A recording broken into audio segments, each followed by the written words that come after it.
پھر اس کے بعد زکوٰۃ کا حساب آپ آرام سے بنا سکیں گے۔ ایک انہوں نے پوچھا کہ سورہ بقرہ کی آخری دو آیات کیا ناپاکی کی حالت میں دعا کی نیت سے پڑھ سکتے ہیں؟ دیکھیں جہاں کہیں قرآن عظیم میں اللہ تعالیٰ کی مدح و ثنا بیان کی گئی ہو، ترجمہ آپ پڑھ لیجئے گا، یا اس میں دعائیہ کلمات ہوں تو آپ اس کو بالکل حالت جنابت میں یا بہن مخصوص ایام میں کلی کرنے کے بعد اسی نیت سے یعنی مدح و ثنا کی نیت سے یا دعا کی نیت سے پڑھ سکتی ہیں، اس میں کوئی حرج نہیں ہے، اور اگر ایسا نہیں ہے تو پھر نہیں ہے۔ یہ کہتی ہیں کہ کوئی دو بہنیں ہیں، وہ جاب کرتی ہیں لیکن تھوڑا بہت پیسہ آتا ہے، چند معاشے ان کے پاس گولڈ ہے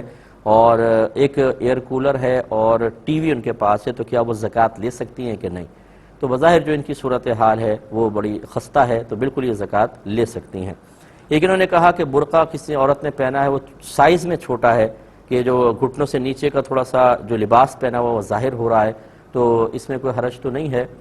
دیکھیں عورت کو جسم ڈھکنا لازم ہے، برقعے کے ذریعے لازم نہیں ہے، لہٰذا اگر اس نے برقع پہنا ہوا ہے یا بڑی چادر پہنی ہوئی ہے اور اس کا جسم ڈھکا ہوا ٹھیک ہے، یا جیسے آپ نے کہا کہ برقع ایک حد تک پہنچ رہا ہے، اس کے بعد جو نیچے کا حصہ ہے وہ کپڑے یعنی لباس سے ڈھکا ہوا ہے نا، یہ لباس اگر اڑ جائے مثلا پنڈلی ظاہر ہو جائے تو پھر یہ گناہ ضرور ہوگا، لیکن اگر وہ برقع چھوٹا ہے اور نیچے اس نے موٹے کپڑے عورت نے پہنے ہوئے ہیں کہ جسم اس میں جھانک نہیں رہا، ایک ہوتا ہے کہ کہیں روشنی میں کھڑے ہو جائیں دور سے دیکھیں تو پھر وہ پیروں کی حیت نظر آتی ہے، وہ الگ چیز ہے۔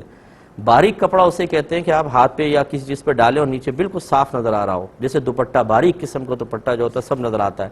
یہ لباس ایسا نہیں ہوتا، موٹا ہوتا ہے، تو لہٰذا اگر لباس ہے تو وہ جسم ڈھکا ہی ہوا ہے۔ یہ تو برقع ایک اضافی ہم اس لیے پہنتے ہیں تاکہ یعنی بہنیں پہنتی ہیں کہ جسم کی حیت ظاہر نہ ہو، لہٰذا اگر پاؤں نیچے جو ہیں وہ تھوڑے سے کھلے ہوئے ہیں اور لباس پورا ٹخنوں تک پہنچا ہوا ہے تو یہ پردہ ہی کہلائے گا، اس میں حرج نہیں۔ یہ کہتی ہیں اگر کوئی وضو کرے اور آنکھوں کے کونوں میں میل وغیرہ جم جائے یا جسے سرمے کا جرم رہ جاتا ہے تو کیا حکم شرع ہوگا؟ یہ تھوڑی بہت تو معاف ہوتا ہے کیونکہ یہ اس میں کثرت پائی جاتی ہے، اس سے بچنا بڑا دشوار ہوتا ہے، سو کے اٹھتے ہیں کچھ چیز جمی رہتی ہے، سرما ڈالتے ہیں کونے میں آ جاتا ہے، اگر پہلے سے اطلاع ہو جائے تو بہت بہتر ہے کہ اس کو ہٹایا جائے، لیکن اگر فرض کر لیں تھوڑا بہت رہ گیا تو انشاءاللہ وہ معاف ہوگا۔